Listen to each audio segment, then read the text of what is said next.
Hello बच्चों, welcome to Unacademy and welcome to let's crack ninth and tenth channel, जहाँ पर हम लोग नाइन्थ और टेंथ के सारे सब्जेक्ट्स को पढ़ते हैं। From top educators you get quality content and you get a great learning experience and our motto is let's crack it, right. This is me, मेरा नाम विभा राज है, मैं कोटा राजस्थान से हूँ। मैंने पिछले 11 साल से कई सारे बच्चों को पढ़ाया है in Kota coaching, and this is the link on Unacademy through which you can connect with me. What is it that makes Unacademy unique, and what is it that you should take and keep in mind while enrolling yourself for Unacademy? सबसे पहला और सबसे important चीज, it is India's largest learning platform. आप अगर कोई सा भी प्लेटफॉर्म चुनते हैं अपने लिए ऑनलाइन स्टडीज का, तो हम प्राइमरीली बहुत बेसिक चीजें देखते हैं कि कौन सा सबसे बड़ा है। We do our surveys and everything, and it is India's largest learning platform, so that checks our list कि हाँ, we are on the largest learning platform and it is the best. What makes us best are many things and few are written here. We provide you with daily live classes. आपको रोज आप जिन educators को पसंद करते हैं, जिनका पढ़ाना आपको अच्छा लगता है, आप उनके थ्रू पढ़ सकते हैं एंड आपको बिल्कुल लाइव क्लासरूम वाला एक्सपीरियंस यहाँ पे मिलेगा. मतलब आप अपने एडुकेटर के साथ में बात कर सकते हैं, अपने डाउट्स पूछ सकते हैं, आप ऑनगोइंग क्लासरूम डिस्कशन में पार्टिसिपेट कर सकते हैं. सबसे अच्छी बात, कई पोल्स भी होते हैं. Polls are like little quizzes which the teachers take during the class, and अगर आप पोल का अंदर पार्टिसिपेट करना चाहते हैं तो डेफिनेटली ये भी एक प्लस पॉइंट है हमारे प्लस नेटवर्क पे. दूसरा, you get to participate in live test and quizzes. अगर आपने पढ़ाई की है तो बहुत ज़रूरी है कि आप टेस्ट करें कि आपकी पढ़ाई कितनी यूजफुल है, कितना आपको और पढ़ना बाकी है. एंड लाइव टेस्ट में आप अपने जितने भी साथ में जो लोग टेस्ट दे रहे हैं उनके साथ में कंपेयर करके अपनी परफॉर्मेंसेस जो है उसको जज कर सकते हैं. A very good thing that we have on the Plus network is कि we have structured courses. Structured से मतलब है कि अगर आप किसी भी और प्लेटफॉर्म पे जाते हैं तो usually the lectures are all scattered and you have to search for everything. But यहाँ पर ऐसा कुछ भी नहीं होता है. यहाँ पर once you follow the teacher, once you follow a course, तो आपके पास में एक पूरा स्ट्रक्चर्ड इंफॉर्मेशन होगा कि जो टीचर है उनकी क्लास कब लग रही है, कोर्स में आगे क्या चैप्टर पढ़ाया जाएगा, किस टाइम पे पढ़ाया जाएगा, and you will get unlimited access to the network. आप जितनी बार चाहें उतनी बार वीडियोस को देख सकते हैं, जितनी बार चाहें उतनी बार उनको रिवाइंड कर सकते हैं, प्रीवियस वीडियोस देख सकते हैं, अपकमिंग लाइव वीडियोस देख सकते हैं, पीडीएफ डाउनलोड कर सकते हैं. तो these are all the brilliance that Unacademy provides you. A very good and interesting thing that Unacademy provides you are free live classes. Free live classes से मतलब है कि जैसे ही आप Unacademy लर्निंग ऐप डाउनलोड करते हैं, वैसे ही आपको एक्सेस मिलता है to some classes which are called special classes. ये जो स्पेशल क्लासेस है, they are taken by almost all the educators, and best thing is they are free. You don't have to pay anything. You get them just by downloading the app. The teachers here in these special classes, they are teaching in such innovative and interesting ways. They take polls and quizzes, and they are allowing the students to get the best of knowledge without paying any cost. So this is one trial that you can take from Unacademy learning app. Download the Unacademy learning app and start getting benefits from the free live classes that we have here. You get to prepare with top educators. There are many top educators here. There are few of here which are given, and you get to prepare from the best teachers in the country. You don't just prepare for one or two subject, you prepare for all the comprehensive syllabus. ये बहुत ज़रूरी है क्योंकि आप 10th class में हैं और 10th class के अंदर आपको सिर्फ एक या दो सब्जेक्ट में अच्छे नहीं मार्क्स लेकर आने, आपको सब में अच्छे मार्क्स लेकर आने. अगर आप सिर्फ एक या दो सब्जेक्ट में रिस्ट्रिक्ट कर देंगे खुद को by taking a online classroom जिसमें आपको सिर्फ फ्यू सब्जेक्ट्स पढ़ाए जा रहे हैं, तो ये आपका नुकसान होगा. यहाँ पर ऐसा कुछ नहीं हो रहा है. यहाँ पर वी आर कवरिंग एवरीथिंग. आपके सारे सब्जेक्ट्स इसमें कवर हो रहे हैं, जो 5 बेसिक सब्जेक्ट्स होते हैं हमारे बोर्ड्स के लिए, और आपको बेस्ट टीचर से यहाँ पे पढ़ने का मौका मिल रहा है. तो आपका एक पूरा ओवरऑल प्रेपरेशन होगा. कुछ सब्जेक्ट आपका यहाँ पर नहीं छूटेगा. अब इतनी अच्छी तैयारी के लिए अगर आपको हमसे जुड़ना है तो आपको एक बहुत सिंपल प्रोसेस से गुजरना होता है। आपको प्ले स्टोर में जाना है अपने फ़ोन्स के और आपको वहाँ पर से अनअकैडमी लर्निंग ऐप डाउनलोड करना है, ठीक है? आई गेस ये बहुत ईज़ी चीज़ है और सारे बच्चे इस चीज़ को तो कर ही सकते हैं, ठीक है? वंस यू डू दैट तो ऐसे एक पेज खुलेगा जिसमें you have to pick your own class. आप सीबीएसई क्लास 10th के स्टूडेंट हैं तो यहाँ पर आप अपनी क्लास चूज़ करेंगे, सीबीएसई क्लास 10। जैसे ही आप अपनी क्लास पिक करते हैं you get so many subscription options. आप चुन सकते हैं अपनी पसंद से 1 ईयर, 2 ईयर और 3 ईयर सब्सक्रिप्शन। 1 ईयर का मतलब है आप क्लास 10th के लिए, 2 ईयर्स मतलब क्लास 10 एंड 11, 3 ईयर्स मतलब class 10, 11 and 12. And if you go for a 3-year subscription and use the code VRCBSE, you get a 10% discount instantly and you only pay rupees 28,800. How about that? This is a very very reasonable amount to pay for 3 years. And even if you are taking the subscription for 1 year, you only pay 13,500. You take a subscription for 2 years, you only pay 22,500, which is a very very reasonable amount. So hurry up, come on plus, take a 1 year, 2 year, 3 year subscription and get the maximum benefits that you can get in any platform in the country. So hurry up, come on Unacademy and take all these benefits that we provide. So let us start with our today's session. We have started from today our Let's Revise session, जहाँ पर हम लोग board exam के सारा जो syllabus है उसको revise करेंगे, ठीक है? I have picked up the first chapter from history for starting this revision cycle, जिसमें नेशनलिज्म इन यूरोप जो चैप्टर है इसको हम पढ़ेंगे, the rise of nationalism in Europe. And today we will be covering a part 1 of this chapter. ये chapter बहुत ज़रूरी है आप लोगों के बोर्ड एग्जाम्स के लिए, not just for board exams. If you are a student who is aspiring for NTSC तो एनटीएससी के लिए भी ये चैप्टर बहुत ज़्यादा ज़रूरी है, ठीक है? तो दोनों की प्रिपरेशन आपकी एक साथ हो जाएगी and I promise to give you a full detailed description of this chapter. So let's start with our chapter, let's crack it, right? Okay, हमारा जो चैप्टर है the rise of nationalism in Europe, इसकी शुरुआत होती है from this image. ये हमारे chapter के सबसे पहले पेज पे दी हुई है और ये इमेज एक कहते हैं ना जिस्ट है हमारे इस पूरे चैप्टर के आइडियोलॉजी का।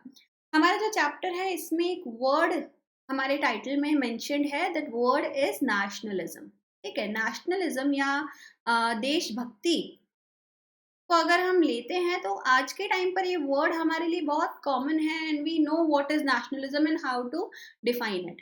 बट इस इमेज के अंदर जो कंडीशन डिस्क्राइब हो रही है ये उस दौर की है जब नेशनलिज्म नहीं था, बट ना उसकी शुरुआत हो रही थी, right? So this painting is made by a French artist Frederic Soro in the year 1848. अब इसके अंदर कुछ ऐसे सिंबल्स उन्होंने इस्तेमाल में लिए हैं जिसको हम एक एक करके डिस्क्राइब करते हैं। चलो let us go with the symbols one by one. एक सबसे प्रोमिनेंट इमेज जो आपको इस पोर्ट्रेट के अंदर देखने को मिल रही है वो है this statue. This is the statue of liberty, जिन्होंने अपने एक हाथ के अंदर टॉर्च ऑफ एनलाइटनमेंट पकड़ा हुआ है। एनलाइटनमेंट मतलब आप लोगों को रोशनी दिखा रहे हो, आगे की तरफ जा रहे हो, और दूसरे के अंदर में आपने charter of rights of man and citizen पकड़ा हुआ है। ये फ्रेंच रेवोल्यूशन में आपने पिछले साल के अंदर पढ़ा था कि कैसे एक चार्टर निकाला गया था जिसमें सारे लोगों को बराबरी के अधिकार दिए गए थे। Everybody was made equal in front of the law, ठीक है? तो स्टैचू ऑफ लिबर्टी, लिबर्टी अपने आप में फ्रीडम का पर्सोनिफिकेशन है। तो आज़ादी को आपने पर्सोनिफाई कर दिया है into a female figurine and she is showing the light to the whole of Europe. अब इसमें हम देखें कि एक प्रोसेशन है, एक रैली है जो लोगों की निकल रही है इस जो मूर्ति है, स्टैचू है, उसके सामने से। टू कंट्रीज, अ वेरी फेंट flag of two nation is visible in the extreme left corner of the painting. अब इसमें ये कौन से दो देश हैं? एक है यूनाइटेड स्टेट्स ऑफ अमेरिका और एक है स्विट्जरलैंड। ये दो देश जो हैं ये इसको क्रॉस कर गए हैं ऑलरेडी इसके आगे से निकल गए हैं स्टैचू से। क्यों ये इसलिए दिखाया गया है? बिकॉज इनको ऑलरेडी फ्रीडम जो है वो मिल चुकी थी। 1776 के अंदर USA declare its freedom from the British empire and Switzerland ने 1760s के अराउंड अपने आप को फ्री किया था। ठीक है, तो दो देश ऑलरेडी इसको क्रॉस कर चुके हैं, दैट मीन्स उनको लिबर्टी मिल गई है। Immediately in front of the statue of liberty we find the flag of France, which can be identified with its three prominent colors, blue, white and red. ये हम लोगों ने भी लास्ट ईयर पढ़ा था कि blue, white and red is the flag of France. 1789 was the year जब France के अंदर आंदोलन होता है और वो यूरोप के इतिहास में सबसे पहली बार राजा को रिमूव करने में सक्सेसफुल होते हैं and they create a government of their own. हम फ्रेंच रेवोल्यूशन को इसीलिए पढ़ते हैं क्योंकि ये एक सबसे पहला इवेंट था जब लोगों के एक आंदोलन से राजा को हटाया गया, और ना सिर्फ राजा को हटाया गया but they were successful enough to create a people's government. ये इसके पहले अभी तक कभी भी नहीं हुआ था, और इसीलिए हम फ्रेंच रेवोल्यूशन पे इतना एम्फोसिस देते हैं। इनका जो मोटो था, हम इक्वालिटी, लिबर्टी एंड फ्रेटर्निटी के लिए लड़ रहे हैं, ये दुनिया ने एक्सेप्ट किया इसके बाद में। ठीक है, now immediately after the French flag you can identify another flag with black, red and gold color. This was the flag of Germany. This is the flag of Germany. But as you can see, the painting is made in the year 1848. But 1848 में Germany was not a nation. Germany इस समय पर भी एक empire के कब्जे में था, प्रशियन एम्पायर के कब्जे में था, और ये एक इंडिपेंडेंट कंट्री नहीं था। बट क्योंकि ये पेंटिंग है, क्योंकि पेंटर अपनी कल्पना का इस्तेमाल कर सकता है, तो यहाँ पर पेंटर ने अपनी कल्पना का इस्तेमाल करके ये कहा कि अगर ऐसा होता, ये जर्मनी एक इंडिपेंडेंट नेशन होता तो कैसा होता। तो उसने यहाँ पर अपनी इमेजिनेशन को यूज में लेके इस जर्मनी के लोगों को भी इंडिपेंडेंट डिफाइन किया है। Followed by different flags, you can see the procession is too long. बहुत सारे देश हैं जो अपने अपने फ्लैग्स के साथ में आ रहे हैं और लिबर्टी, आज़ादी को अटेन करना चाहते हैं। When they are moving ahead, तो इनके पैरों के पास में we can see that there are different pieces of crowns and scepters. Crown एक मुकुट जो है राजा का सिंबल होता है, और लोग इसको अपने पैरों के नीचे क्रश करके जा रहे हैं। इससे मतलब है कि लोग मोनार्की को अब खत्म करना चाहते हैं and what they want to attain is liberty. ठीक है, अब इस पेंटिंग को टॉप ऑफ करने के लिए, इस पेंटिंग के पूरे नेचर को रेवोल्यूशनरी ना दिखे, ये इसको सूद डाउन करने के लिए you can see that there is god at the head of the painting, और ऊपर बहुत फेंट सा फ्रेटर्निटी लिखा हुआ आपको देखने को मिलेगा। अब ये जो टर्म है, फ्रेटर्निटी का मतलब होता है भाईचारा, and you can see there are different gods and angels who are blessing this whole procession. ये बता रहा था कि कैसे जो कुछ भी हो रहा है, लोग जो फ्रीडम की तरफ आगे बढ़ने की कोशिश कर रहे हैं, ये सब सही है, और नो गॉड्स भी इसको ब्लेस करने के लिए आए हैं, तो इससे वैलिडेशन मिल जाता है पूरे इस इवेंट को। अब ये जितना बड़ा हमने डिस्क्रिप्शन देखा इस पेंटिंग का, why did I go so much into the detail. सबसे पहली बात, आप लोगों के बोर्ड एग्जाम में इमेज बेस्ड क्वेश्चंस आते हैं। ठीक है, तो बहुत ज़रूरी है कि आप अपने हिस्ट्री एंड पॉलिटिकल साइंस के सिलेबस के अंदर इमेजेस को डीपली पढ़ें। दूसरा, ये इमेज एनटीएससी के हिसाब से भी काफ़ी इंपॉर्टेंट है, that's why I explained it in. So 1848 के अंदर फ्रेडरिक सोरो ने अपनी 4 प्रिंट्स की सीरीज के अंदर जो ये पेंटिंग बनाई, उससे हमने एक democratic and social Republic world को इमेजिन किया। ठीक है, एक इमेजिनरी वर्ल्ड इन्होंने यहाँ पर डिपिक्ट किया था, और इसके लिए एक वर्ड यूज में लिया जाता है which is called utopia. Utopia मैं आगे भी एक्सप्लेन करूंगी, but let me give you a gist of it right now. Utopia एक इमेजिनरी स्टेट है, एक ऐसा काल्पनिक जगह, अगर हम कहें इमेजिनरी, तो ये ऐसी जगह है जहाँ पे सब कुछ बहुत अच्छा है, जहाँ पे राजा बहुत अच्छा है, जहाँ पे जनता बहुत अच्छी है, जहाँ कानून बहुत अच्छा है, जहाँ पर know everything is so good कि वहाँ पर कोई बुराई है ही नहीं। तो फ्रेडरिक सोरो ने क्योंकि अपनी कल्पना का इस्तेमाल किया, तो उसने एक यूटोपिया बनाया। हिंदी में इसके लिए शब्द यूज में लिया जाता है राम राज्य। तो उसने एक यूटोपिया का फॉर्मेशन किया है, और ये यूटोपिया जो है ये पूरी तरीके से उसकी कल्पना पर आधारित था, राइट। बट इमेजिन आप वही करते हैं जिस चीज के शायद होने की संभावना हो। तो यहाँ पर फ्रेडरिक सोरो का पूरा जो इमेजिनेशन था उसको डिपिक्ट किया गया है। Artist of the time of the French revolution personified liberty as a female figurine. हम देखते हैं कि स्टैचू ऑफ लिबर्टी जो है, this is the original statue of liberty by the way, जो फ्रांस के अंदर है। और फ्रांस ने अमेरिका को जो वहां पर स्टैचू ऑफ लिबर्टी है वो गिफ्ट किया था। वो इसी का एक रेप्लिका है, इसी का एक कॉपी है। आजादी को हमने एक फीमेल फिगराइन, एक फीमेल इमेज के अंदर डिपिक्ट करके दिया है। आजादी इज मेनली अ फीलिंग, और आपने उस फीलिंग को एक पर्सोनिफिकेशन के अंदर कन्वर्ट कर दिया है, आपने एक व्यक्ति की शक्ल उसको दे दी। According to Sorrieu utopian vision, the peoples of the world are grouped as distinct nations identified through their flags and national costume. यहाँ पीपल्स वर्ड का यूज किया गया है। Peoples are different people of the world. जब आप world reference में लेते हो, दुनिया के देशों के अलग अलग लोग लिए जाते हैं, तो पीपल्स टर्म करेक्ट हो जाता है यहाँ पे। तो हमने दुनिया के लोगों को लिया गया है जिनको आइडेंटिफाई कर सकते हैं with the help of their flags and there national costume. ठीक है। तो फ्रेडरिक सोरो की इस इमेजिनेशन को इस चैप्टर में सबसे पहले रखने के पीछे क्या वजह रही? वो वजह थी एक आइडिया कि अगर दुनिया, अगर उनके हिसाब से पूरा यूरोप जो है वो नेशन में कन्वर्ट हो जाए, अलग अलग नेशंस में कन्वर्ट हो जाए, तो यूरोप कैसा लगेगा। ठीक है। अभी इसको हम थोड़ा डिटेल के अंदर पढ़ते हैं। देयर आर 3 टर्म्स जो एक्स्ट्रा न्यू वर्ड्स के अंदर हमारी बुक के अंदर रेफर किए गए हैं, तो it's important to learn them as well. 1 mark के अंदर इन वर्ड्स की डेफिनेशन जो है वो आ सकती है, right. Absolutist, literally a government or system of rule that has no restraints on the power exercised. In history, the term refers to a form of monarchical government that was centralized, militarized, and repressive. Absolutist word कहाँ से आता है? Absolute शब्द से। एक ऐसा rule, एक ऐसा सिस्टम जो एब्सोल्यूट है, जिसमें कोई बदलाव नहीं होता है, जो रिजिड है and which is controlled by one person, usually a monarch. तो एब्सोल्यूटिस्ट एक ऐसा रूल है जो एक व्यक्ति के फंडास पे चलता है और वो किसी और की ओपिनियन को एंटरटेन नहीं करते हैं। दूसरा is utopian.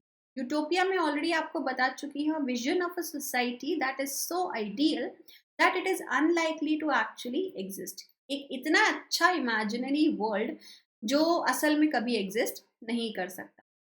प्लीबिसाइट, प्लीबिसाइट a direct vote by which all the people of a region are asked to accept or reject a proposal। हम देखते हैं कि एक टाइप ऑफ इलेक्शन होता है जिसको हम जनरल इलेक्शन बोलते हैं, जिसमें हम अपने रिप्रेजेंटेटिव्स को चुनते हैं। ठीक है। एक रेफरेंडम होता है, रेफरेंडम के अंदर यूजुअली लोगों से पूछा जाता है येस और नो के अंदर, और not everybody is allowed to participate, only the executive members are allowed to participate and they decide whether a rule or a change is to be implemented or not to be implemented. So they answer in yes or no. A plebiscite is the same kind of formula like a referendum, but here the participants are the common citizen। जो आम जनता है वो सीधी participate करती है, और ये it's kind of a true form of democracy. ठीक है। So we have plebiscite, a term which is used on the first page of our book, right? तो यहाँ तक हमने देखा कि जो पेंटिंग थी, जो आइडिया ऑफ यूटोपिया था, जो आइडिया ऑफ नेशन था, उसकी बिल्डिंग होनी शुरू हो गई थी बाय द ईयर 1848, जिसके अंदर वो इमेज जो थी उसका फॉर्मेशन हुआ। ठीक है। During the 19th century, nationalism emerged as a force which brought about sweeping changes in the political and mental world of Europe।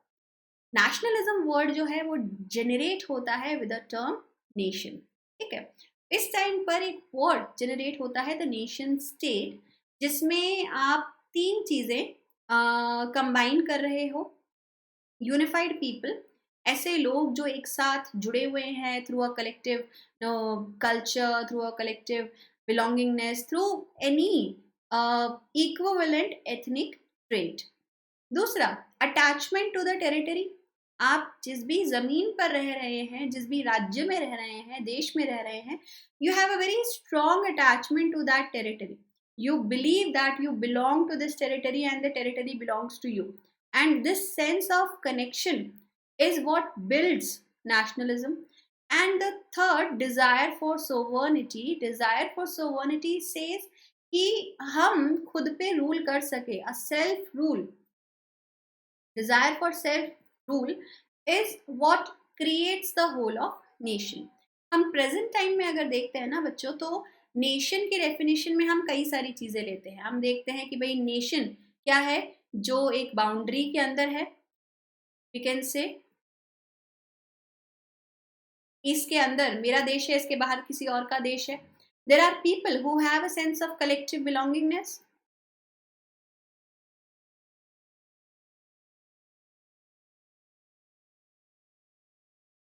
कि हम कहीं भी जाएं, अगर आप फॉरेन कंट्री में विजिट कर रहे हैं and you happen to see another fellow Indian, you all of a sudden feel brotherly for that person, कि हाँ ये मेरे साथ का है, this me and that person belong to the same culture, the same nation. So we have a sense of collective belongingness and definitely the term of sovereignty.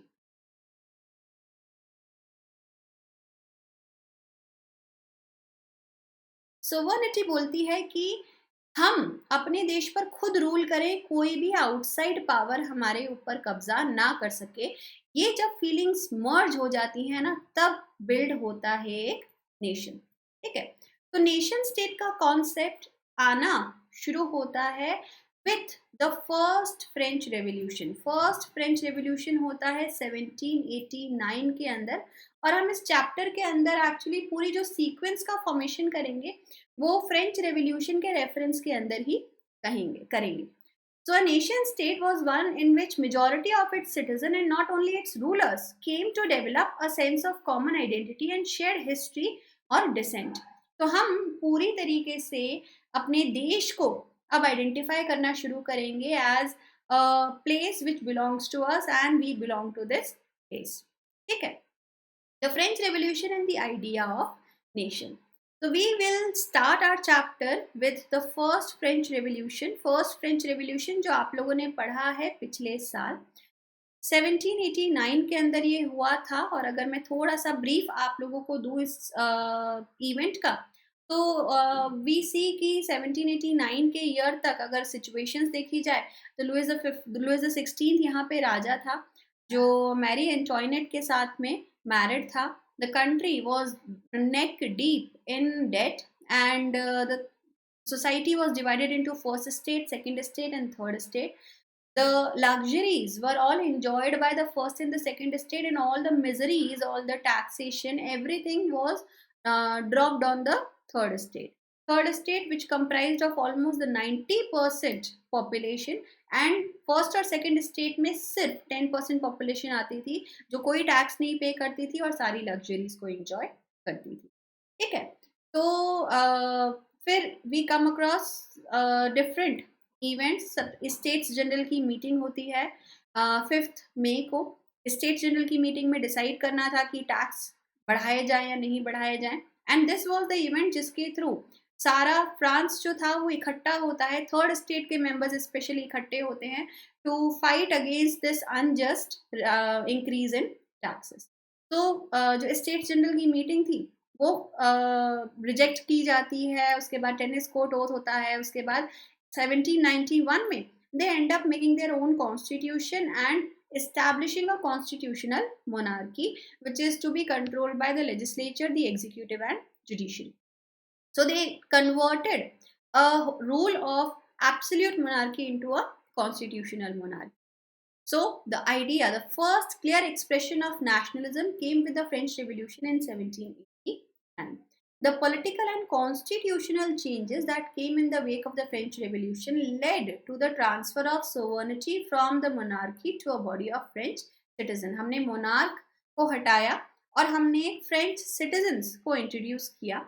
Citizen बनने का मौका आपको सबसे पहली बार यहाँ पे मिला। ठीक है, इसके पहले आप राजा के अंडर थे, आप सिर्फ एक प्रजा का हिस्सा थे। फ्रेंच रेवोल्यूशन हुआ उस टाइम पर नेशनल असेंबली की गवर्नमेंट का फॉर्मेशन किया गया। National assembly was a elected body which was chosen through active citizens, and these active citizens, once when created the National Assembly, it was supposed to implement all the just rules and regulations over the people. ठीक है, तो कई सारे ideas इस time पर famous होते हैं, जैसे कॉन्सेप्ट ऑफ ला पाट्रे फेमस हुआ। कॉन्सेप्ट ऑफ ला पाट्रे कहता है फादरलैंड। फादरलैंड एक कॉन्सेप्ट है जिसको आजकल हम लोग मदरलैंड के कॉन्सेप्ट से ज़्यादा रिलेट करते हैं। इसके पीछे कई बार बच्चे क्वेश्चन पूछते हैं कि मैम ये फादरलैंड क्यों था, अब मदरलैंड में कन्वर्ट क्यों हो गया। इसके पीछे बहुत सिंपल सा लॉजिक है कि जो सोसाइटी थी वो उस टाइम पर मेल डोमिनेटेड सोसाइटी थी, पैट्रियार्कल सोसाइटी थी, and the country the Nations were identified with strength, कि आप कितने ताकतवर हैं, आपके पास में कितनी बड़ी आर्मी है, और ये डिसाइड करता था कि आप how proud you are over your nation, about your nation. तो फादरलैंड के कॉन्सेप्ट से ज़्यादा रिलेटेबल थे उस टाइम पर। फिर धीरे धीरे जैसे देशों के ऊपर समस्याएं आनी शुरू हुई, the country started falling prey to their own rulers, तो ये जो कंडीशन थी ये ज़्यादा फीमेल फिगराइन से रिलेटेबल होनी शुरू हुई और मदरलैंड के कॉन्सेप्ट को इंट्रोड्यूस किया गया धीरे धीरे। ठीक है, तो फादरलैंड का कॉन्सेप्ट इंट्रोड्यूस होता है। Second is the concept of le citoyen. Le citoyen का concept is the citizen. Citizen बनना एक बहुत रिस्पेक्टेबल थिंग है, because as a citizen you vote, as a citizen you choose your own government, choose your government, और ये respect her किसी को नहीं मिलता। इसके पहले तक आप राजा के, किंग के अंडर थे, and under the king you were just a subject, आप एक प्रजा थे। एज अ प्रजा आपको कोई रिस्पेक्ट नहीं मिलता है, आपको मतलब दिमाग बंद करके, आंख नाक कान सब बंद करके वो फॉलो करना होता है जो राजा ने आपको बोल दिया। ठीक है, so you get the chance to be a citizen which was a new thing for this era, और लोगों को बड़ा अच्छा लग रहा था कि अब हम नागरिक हैं, अब हम कानून के सामने सब बराबर होंगे, प्रिविलेजेस बेस्ड ऑन बर्थ जो है उनको खत्म कर दिया जाएगा, सेम क्राइम की सेम सजा मिलेगी, और लोग इस बात से काफी खुश थे। It emphasized the notion of a united community enjoying equal rights under a constitution, कि जो कानून है, जो कॉन्स्टिट्यूशन है, उसकी नज़रों में हर कोई बराबर होगा, कोई ऊपर कोई नीचे नहीं है, और हम सबको बराबर के तरीके से ट्रीट करेंगे। ठीक है, the try colour flag and the national anthem brought people together. Flag एक ऐसी चीज होती है जिससे हम अपने रिस्पेक्ट को रिलेट करते हैं। हम इंडियंस हैं, और अगर कोई हमारे झंडे को हमारी आंखों के सामने डिसरिस्पेक्ट करेगा तो definitely we will feel angry. तो फ्लैग इस टाइम पर blue white and red colour का जो फ्लैग है इसको इंट्रोड्यूस किया गया था। नेशनल एंथम जो है वो लोगों ने गाना शुरू किया था, मसेई नाम का जो नेशनल एंथम है उसको लोगों ने गाना शुरू किया था। And all of these things acted as a tool in building a nationalism feeling in the hearts of the people and bringing everybody together। ठीक है, सबको साथ लाने में ये सबसे ज्यादा कारगर रहा, और जो फर्स्ट फ्रेंच रेवोल्यूशन है उसके अंदर इन्होंने बहुत बड़ा role play. The States General was elected by the body of the active citizen and renamed as the National Assembly.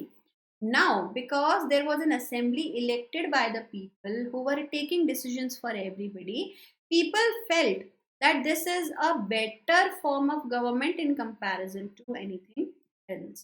So, अगर हमारे representatives, better form of government, अगर हमारे representatives हमारे लिए decision ले रहे हैं तो हम उसको ज़्यादा suitable मानते हैं, relatable मानते हैं in comparison to a king taking the decisions for us। अगर राजा हमारे लिए decision ले रहा है तो वो राजा हमारी नहीं सोच रहा होता है, वो अपने भले की सोच रहा होता है। उसके दिमाग में हमेशा ये चल रहा होता है कि कैसे मैं अपने रूल को कंडक्ट में लूँ, उसको कोई फर्क नहीं पड़ता जनता क्या सोच रही है क्या नहीं सोच रही। But assembly elected by the people was definitely way better in comparison to a king's rule, and the assembly elected was definitely working for the welfare of the society. So this turned out to be a very good introduction of a new rule. Internal custom duties and dues were abolished and a uniform system of weights and measures was adopted. कई सारे जो changes थे वो इस time पर introduce किए गए। जो कस्टम ड्यूटीज थी, जो ट्रेड को रेस्ट्रिक्ट कर देती थी, उनको ख़त्म कर दिया गया। जो पुराने ड्यूज थे, पुराने कर्जे थे, उनको ख़त्म कर दिया गया। Uniform system of weights and measures market में इंट्रोड्यूस किए गए, जिससे अब इंटरनल कनेक्टिविटी ऑफ मार्केट्स ज़्यादा बेहतर होना शुरू हुआ। The revolutionaries further declared that it was the mission and the destiny of the French nation to liberate the peoples of Europe from despotism. हम देखते हैं कि 1789 के फ्रेंच रेवोल्यूशन के बाद बीच में एक छोटा सा फेज आया था 1793 टू 94 वाला, which is called the rain of terror. ये इसलिए शुरू हुआ था क्योंकि जो गवर्नमेंट बनी, जो नेशनल असेंबली की गवर्नमेंट बनी थी 1789 में, this was sort of a rich people's government. इसके अंदर वोट डालने का अधिकार सिर्फ उन लोगों को मिला था जो अमीर थे, जो कम से कम 3 दिन की वेजेस के बराबर टैक्स पे करते। तो जो पुअर पॉपुलेशन थी उनको नो अपनी बात, ऐसा लग रहा था कि उनकी बात नहीं सुनी जा रही है, उनके रिप्रेजेंटेटिव्स नहीं है। रिजल्टिंग बीच में एक रेवोल्यूशनरी फेज आया था छोटा सा 1792 के अराउंड, जब जो कंट्री थी वो वॉर के अंदर इंगेज हुई राजाओं के साथ में, और इंटरनली एक रेवोल्यूशनरीज का फेज आता है जिसमें मैक्सिमिलियन रॉबस्पियर का नाम आपको याद होगा, जो जैकोबिन्स क्लब के लीडर थे, और इन्होंने 1793 टू 94 के अंदर रेन ऑफ टेरर जो था उसमें रूल किया।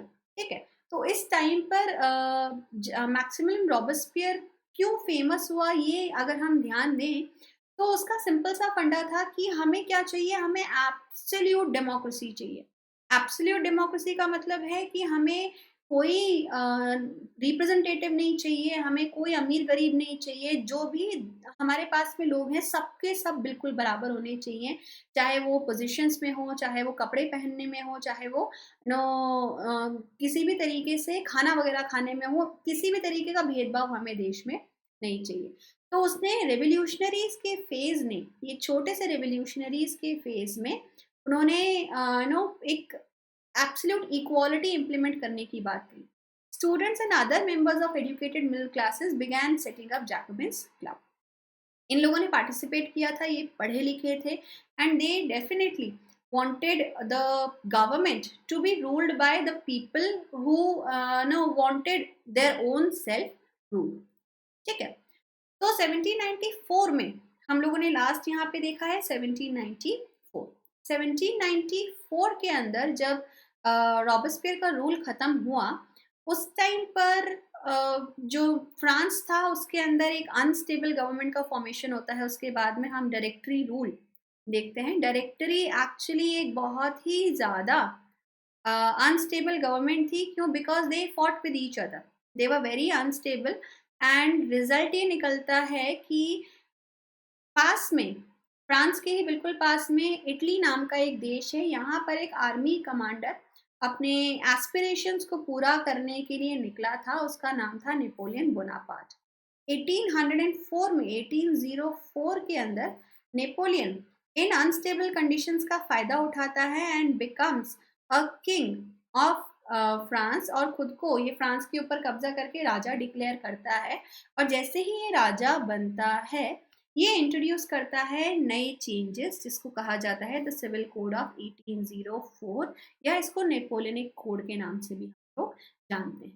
ठीक है, नेपोलियनिक कोड क्या था, अगर थोड़ा सा हम लोग पॉइंट बाय पॉइंट लेके चले तो, it did away with all privileges based on birth.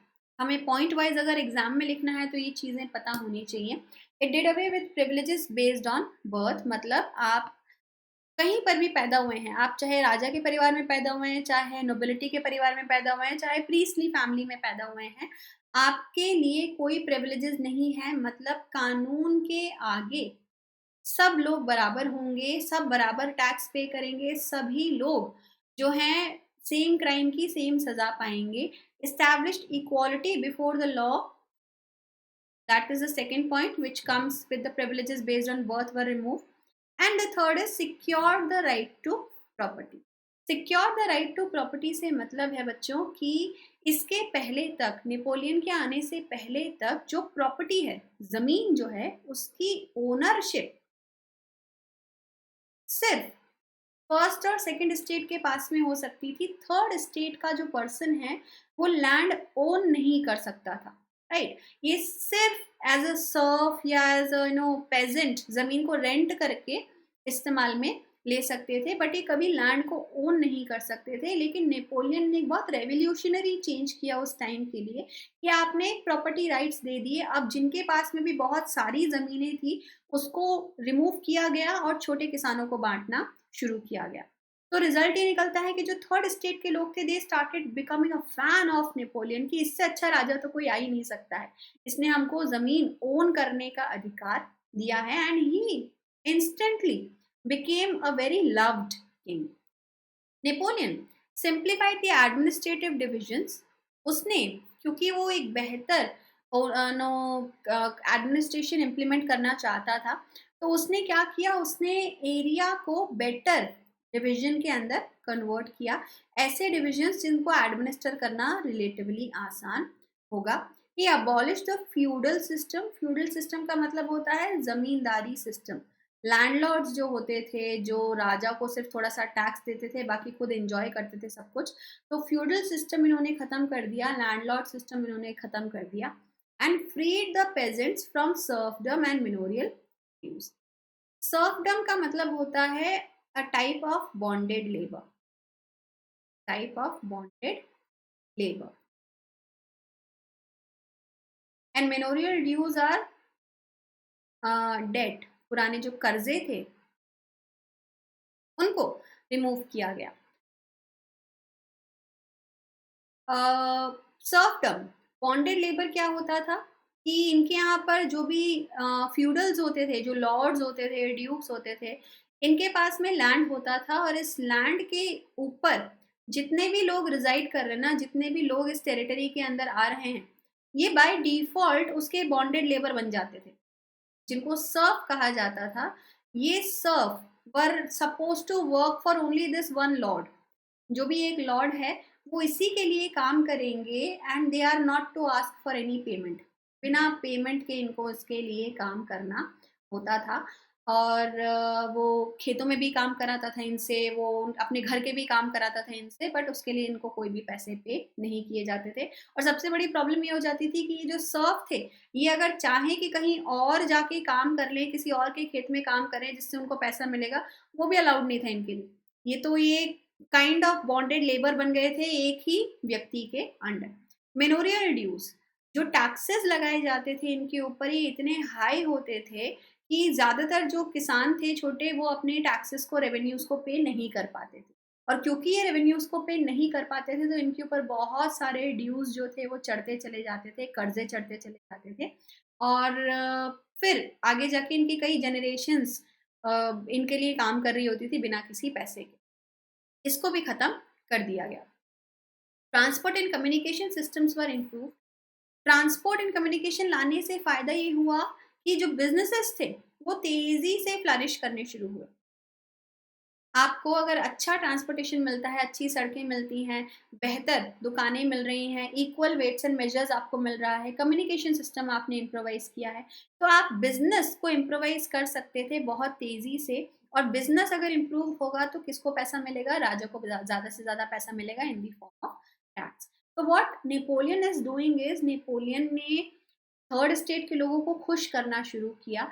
Napoleon ने सेकंड स्टेट के जो मेंबर्स थे, नोबिलिटी के जो मेंबर्स थे, उनको भी खुश करना शुरू किया by providing different privileges to them. ठीक है, वैसे तो सारे प्रिविलेजेस रिमूव कर दिए गए थे, बट नोबिलिटी के जो उसके पास के आसपास के लोग थे उसको वो स्पेशल प्रिविलेजेस प्रोवाइड करता था। ये दो इमेज वाइज डिस्क्रिप्शन है, एनसीईआरटी में नहीं है, but just to discuss, just to understand the concept better. ये सर्फ हैं जिनको क्रूअल तरीके से ये मार के काम करा रहा है, तो they are the serfs. Feudal system, जिसमें राजा, पूरी जितनी भी ज़मीन है वो राजा की होती है, उस ज़मीन के ऊपर आर्म्ड फोर्सेस हैं, ब्रिजेस, डैम्स बनाना, सब चीज़ें जो हैं वो राजा के कमांड के अंदर होता है। और राजा उस एरिया का प्रोटेक्शन करने के लिए आपसे क्या लेगा? टैक्स लेगा। तो टैक्स लिया जाता था, ये टैक्स जो है ये फ्यूडल लॉर्ड्स जो हैं वो कलेक्ट करते थे एंड इवेंचुअली सारा का सारा पैसा किसके पास में पहुंचता था? किंग के पास में पहुंचता था। ठीक है, so manorial dues and serfdom. Businessmen and small-scale producer of goods in particular began to realize that uniform laws, standardized weights and measures, and a common national currency would facilitate the movement and exchange of goods and capital from one region to another region. ये एक बहुत important fact था कि जैसे ही उसने market को uniform किया, market unification की वजह से बहुत ईज़ी हो गया, स्मूथ हो गया ट्रेडर्स का ट्रेड करना. आपको इक्वल वेट्स एंड मेजर्स का इस्तेमाल करना है तो आपको अब बेहतर रेट के लिए किसी दूसरे मार्केट में जाने की ज़रूरत नहीं है. आपको पता है कि वेट्स जो हैं वो हर जगह पर एक जैसे हैं और अगर वेट्स हर जगह पर एक जैसे होंगे तो रेट भी हर जगह पर एक जैसे. ठीक है, तो वेट्स एंड मेजर्स को इक्वलाइज करने का फायदा ये मिला कि मार्केट में रेट्स जो थी वो इवनाइज हो गई और अब कोई भी व्यापारी बेहतर फायदे के लिए उसको दूर के बाजार में जाने की जरूरत नहीं होती थी. वो अपने आसपास के मार्केट के अंदर ही ट्रेड कर सकता था. देन कॉमन करेंसी एक बहुत इंपॉर्टेंट फैक्टर था जिससे भी ट्रेड आपको फायदेमंद रहा. पहले तो मार्केट जो थे वही बहुत ज़्यादा पार्ट्स में डिवाइडेड थे. एक मार्केट से दूसरे मार्केट में जाने में आपको हर मार्केट के अंदर अपनी करेंसी चेंज करानी पड़ती थी. हर एरिया में करेंसी चेंज करने की वजह से आपको हर जगह पर टैक्स पे करना होता था और एक से दूसरी जगह मूव होते से ही आपकी करेंसी की वैल्यू डिफर हो जाएगी. जैसे ये डिफर होती थी, जैसे डिफरेंट हो जाती थी, अब अब आपको कैलकुलेट करना पड़ेगा कि जो वैल्यू है वो कम हुई या ज़्यादा हुई और आप यहाँ से जो सामान लेने आए थे, उसकी वैल्यू आपको कम पड़ी या ज़्यादा पड़ी. तो इतनी कॉम्प्लिकेटेड सारी की सारी जो कैलकुलेशंस थी वो ख़त्म कर दिया गया. ठीक है? बेटर ट्रांसपोर्टेशन की वजह से सामान इधर से उधर जाना भी आसान हो गया था. बट इतना सब कुछ जो हंकी डोरी नज़र आ रहा था वो एक्चुअली में उतना हंकी डोरी था नहीं. नेपोलियन को देखा जा रहा था as a harbinger of liberty. Harbinger से मतलब है कि ये हमें आज़ादी दिलाएगा, ये आज़ादी के रक्षक हैं और ये सबको आज़ाद करा रहे हैं, जैसा ये लोगों ने फ्रांस में किया. सारे इतने सारे एडमिनिस्ट्रेटिव चेंज करके नेपोलियन काफ़ी फेमस हो गया था. और इसकी फेम को देख के आसपास के जो देश थे उन लोगों ने भी अब सोचना शुरू किया कि अगर नेपोलियन हमारे एरिया में आ जाए तो कितना अच्छा होगा और हमें भी वो लिबर्टी मिलेगी जो फ्रांस के लोग जो है उसको एंजॉय कर रहे हैं. ठीक है, तो इतने सारे लोगों ने नेपोलियन की आर्मी को इनवाइट करना शुरू किया. एक ये इमेज आपकी एनसीईआरटी के अंदर दिया हुआ है जिसमें the planting of tree of liberty Germany की एक जगह के अंदर प्लांट किया जा रहा है. ट्री ऑफ लिबर्टी से मतलब है हमें आज़ादी मिलेगी. और आप जहाँ पर ये भी blue white and red uniform के अंदर लोग देख रहे हैं, they are all the French soldiers. But आप अगर इस इमेज को ध्यान से देखेंगे अपनी बुक्स के अंदर तो आप देखेंगे कि इस इमेज के अंदर जो सोल्जर्स हैं they are mistreating the people. लूट रहे हैं, लोगों को परेशान कर रहे हैं. तो ये काइंड ऑफ एन आयरनी था. ये इमेज जो है ये आयरनी है कि जहाँ-जहाँ पर भी हॉलैंड, स्विट्ज़रलैंड, ब्रसेल्स, मेन्स, मिलान, वॉर्सो जहाँ पर भी फ्रेंच आर्मीज़ गई, उन्हें बहुत वेलकम किया गया और ये सोचा गया कि they will be bringing liberty to our nation. But unfortunately they did not. Unfortunately ये लूट मचाते थे और जो जो लोगों के दिमाग में इमेज था फ्रेंच आर्मी का कि ये हमको आज़ाद करेंगे, ऐसा कोई भी इमेज जो था वो वेरीफाई नहीं हो रहा था और लोग कंफ्यूज होने शुरू हुए कि नेपोलियन के बारे में तो हमने ये सुना था कि ये तो बहुत अच्छा राजा है, लेकिन इसकी आर्मी तो हमारे एरिया में आके लूट-पाट मचा रही है, तो हम इस पे कैसे यकीन कर लें? तो this image was kind of N irony, right? But जो सेना थी, वो अब धीरे-धीरे रियलाइज़ करनी शुरू करेगी कि जो आज़ादी अभी तक हम एन्जॉय कर रहे थे, वो ज़्यादा दिन तक चलने वाली नहीं. नेपोलियन एक थ्रेट बन गया था अपने आस-पास के लोगों के लिए. थ्रेट से मतलब है कि ये खतरा था. Threat how? ये जितने भी चेंजेस लेकर आया था this made him very famous. इसने इसको काफ़ी फेमस बना दिया और इन चेंजेस की वजह से लोग इसको पसंद करने लगे थे.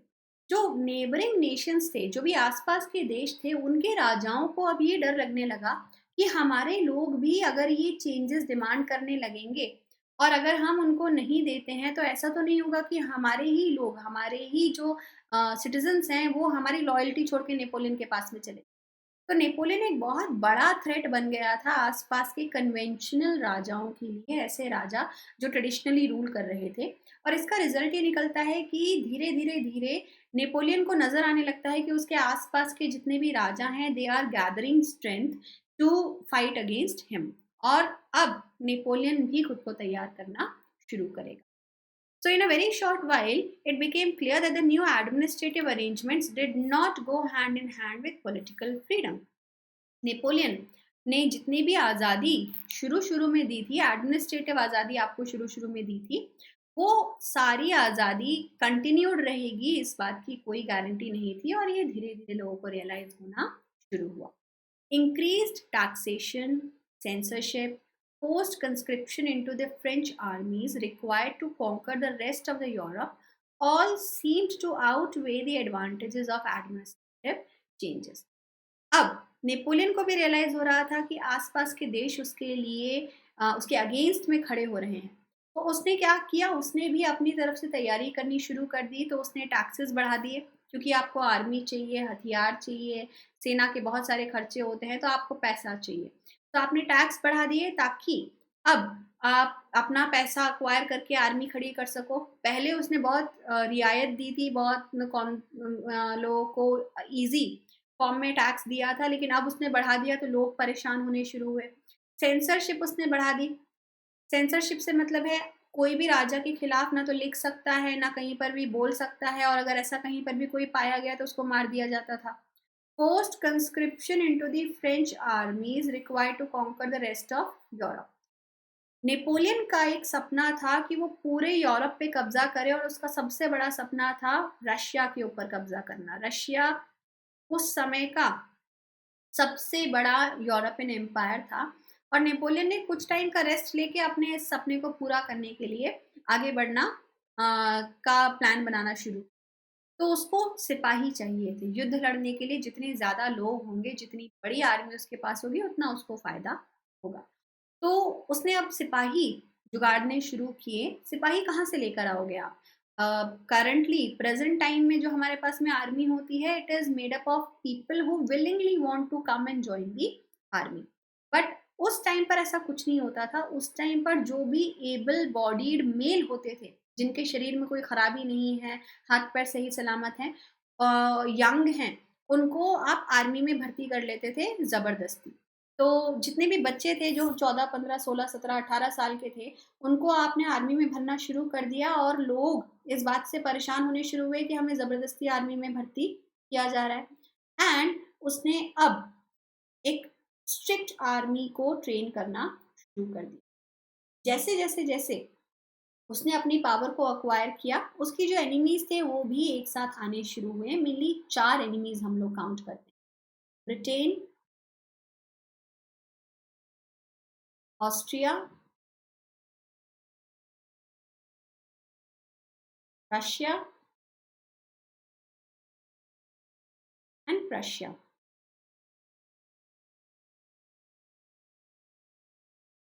BARP, इससे याद रखेंगे हम लोग वर्ब। ये 4 देश है जो एक साथ आए to fight against Napoleon, to defeat Napoleon and to bring the whole system of changes back to square one.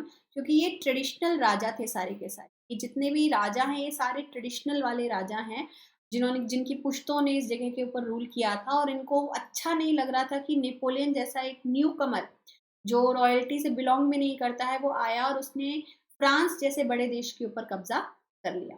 तो इवेंचुअली 1814 के अंदर ये स्ट्रगल जो था वो धीरे धीरे शुरू होता है। एंड 1815 में the powers BARP met Napoleon in the battle of Waterloo. ठीक है, combined force Britain, Austria, Russia, Prussia. And eventually 1815 में ही आपने भी 4 पावर्स हैं, ब्रिटेन, ऑस्ट्रिया, रशिया, प्रशिया के पास में बहुत बड़ी आर्मीज। इतनी बड़ी आर्मीज के साथ में नेपोलियन की छोटी आर्मी डेफिनेटली नहीं टिकने वाली थी। तो नेपोलियन को डिफीट भी किया जाता है इसी बैटल के अंदर, और नेपोलियन को फिर एग्जाइल में भेज दिया जाता है। ठीक है, सो नेपोलियन का defeat was the second biggest change that France faced after its own revolution. और ये जो चेंज था ये अब फ्रांस के नए दौर को इंट्रोड्यूस करेगा. ठीक है, सो आज के लिए इतना ही बच्चों. हम लोगों ने पार्ट 1 पढ़ा हमारे नेशनलिज्म इन यूरोप वाले चैप्टर का. आई वांट यू ऑल कि आप एक बार डिटेल के अंदर पढ़ें. कल फिर से 5:30 पर हम लोग मिलेंगे और मैं इस चैप्टर का पार्ट 2 आपको पढ़ाऊंगी इन डिटेल. ठीक है, सो आप लोग कनेक्टेड रहिए, पढ़ते रहिए, keep yourself healthy so that you can beat the boards with the highest marks. Connect with us. जल्दी से जल्दी सब लोग हमसे कनेक्ट हो जाइए टेलीग्राम ऐप के ऊपर. जैसे व्हाट्सएप ऐप होती है वैसे टेलीग्राम एक ऐप है जिसको आपको प्ले स्टोर से डाउनलोड करना होता है. और यहाँ पर इस स्पेस में आपको ये लिंक जो है हमारे चैनल का let's crack 9th and 10th, इसको आपको टाइप करना है. ठीक है, इस लिंक को जैसे ही आप टाइप करेंगे आप इंस्टेंटली जुड़ जाएंगे हमारे ऑफिशियल चैनल के साथ में. और जितनी भी अपडेट्स हैं, मतलब हर टीचर की कौन सी अगली क्लास होने वाली है, उन सारे वीडियोस के लिंक्स आपको यहाँ पर मिलते हैं. और you can get all the information, all the updates here on this network. So connect with us on Telegram ASAP as soon as possible. This will help you a lot, right? Thank you so much guys. Like the video, share the video and subscribe to Unacademy. Let's crack 9th and 10th जल्दी से जल्दी. And definitely use the code VRCBSC जिससे आपको मिलेगा 10% का discount. You can choose from the 1 year, 2 year or 3 year subscription, whatever suits you. But hurry up, the platform is continuously growing and you never know when the prices change. So thank you everybody. Thank you. Have a nice day.